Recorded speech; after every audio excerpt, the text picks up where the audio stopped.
Good evening. This is All India Radio Kohima. I'm Jonas Yandan with evening news. The headlines. Union government activates Aadhaar authentication for new GST registration. India's longest river ropeway connecting Guwahati and North Guwahati over Brahmaputra River inaugurated.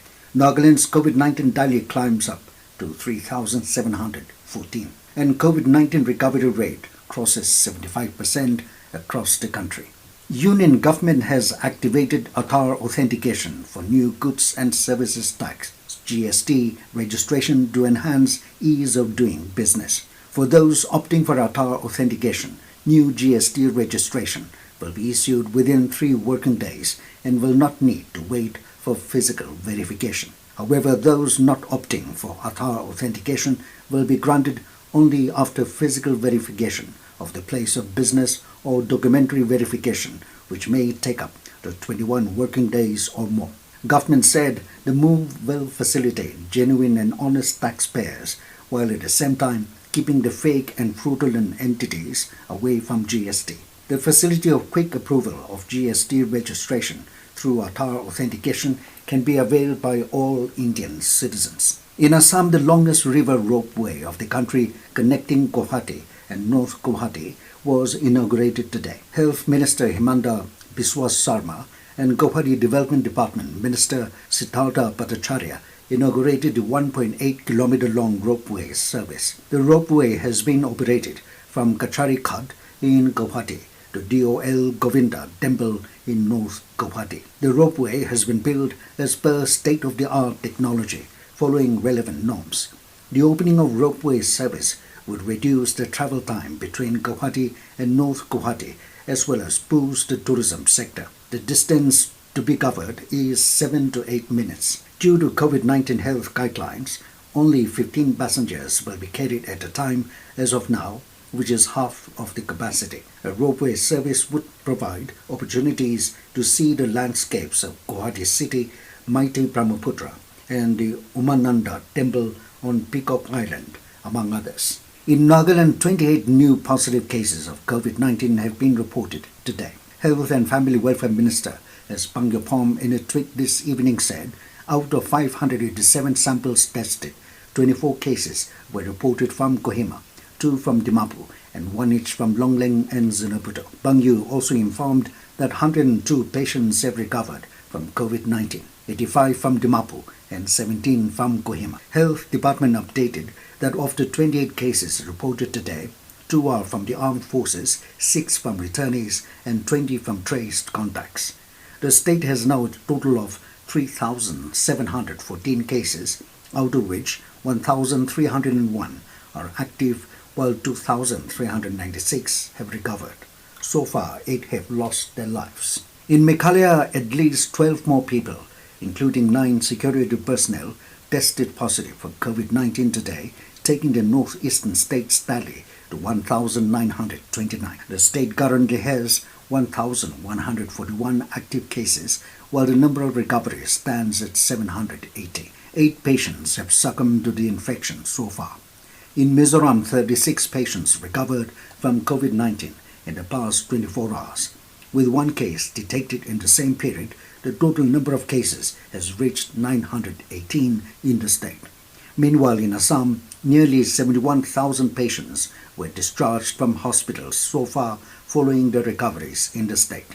Health Minister Himanta Biswa Sarma said 3,259 persons were discharged during the last 24 hours. On the other hand, 1,272 positive cases were reported during the last 24 hours.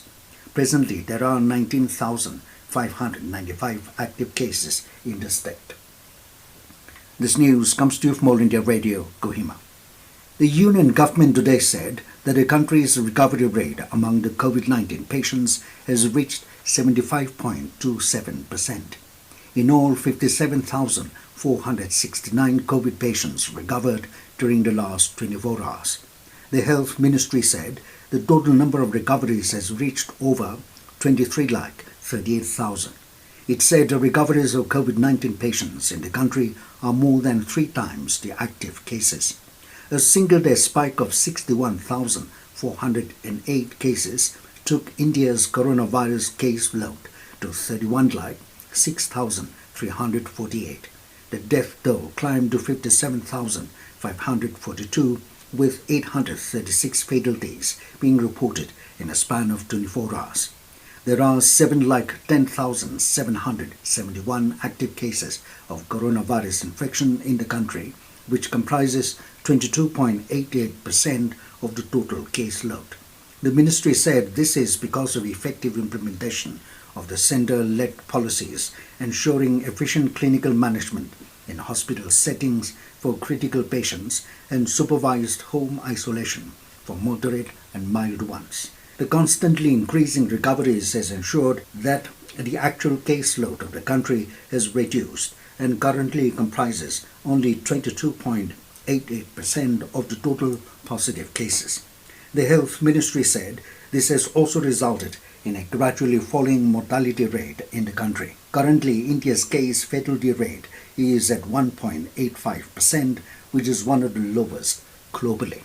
Interim Congress President Sonia Gandhi today offered to quit, asking the Congress Working Committee (CWC) to initiate a process for selecting a new party chief, sources said. In her opening remarks at a meeting called in the wake of a section of leaders seeking a full-time and visible Congress president, Sonia Gandhi made the offer to quit, saying she had given a detailed reply on the issue to AICC General Secretary K.C. Venugopal. Former Prime Minister Manmohan Singh, who spoke after Gandhi, urged her to continue, so did former Defence Minister A.K. Antony, with both the veterans criticizing the letter by some party leaders, including Ghulam Nabi Azad, Anand Sharma, Mukul Wasnik, who are a part of the CWC, the party's highest decision-making body. She also handed over a detailed reply to Venugopal, who read out its contents at a CWC meeting in which Gandhi sought to be relieved from the post. Around 20 party leaders had written to Sonia Gandhi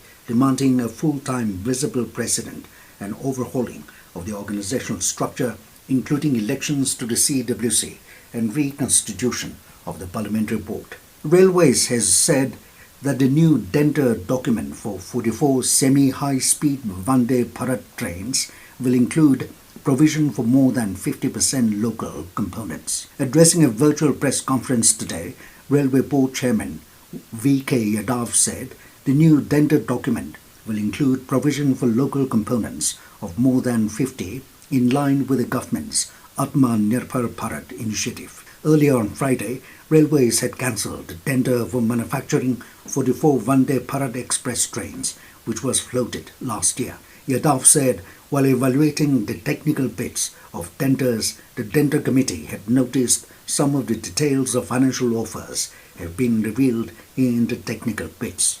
Yadav said to maintain the complete transparency, the tender committee has recommended cancelling this tender and inviting fresh tenders. Battalions of Assam Rifles under the aegis of Headquarters IJAR North organized tree plantation drive across Nagaland and Arunachal Pradesh yesterday. The plantation drive was carried out with an aim to reduce impact of global warming and to maintain ecological balance. A total of 22,081 saplings, including locally available flora and fruit-bearing trees, were planted by all ranks amid ardor and fervor. Assam Rifles as a force is striving hard to strengthen the resolve to augment forest cover in the northeast region and to create awareness amongst general populace about the importance and benefits of tree plantation. And now 20 News, here are the main points again. Union government activates Aadhaar authentication for new GST registration. India's longest river ropeway connecting Guwahati and North Guwahati over Brahmaputra River inaugurated. Nagaland's COVID-19 tally climbs up to 3,714.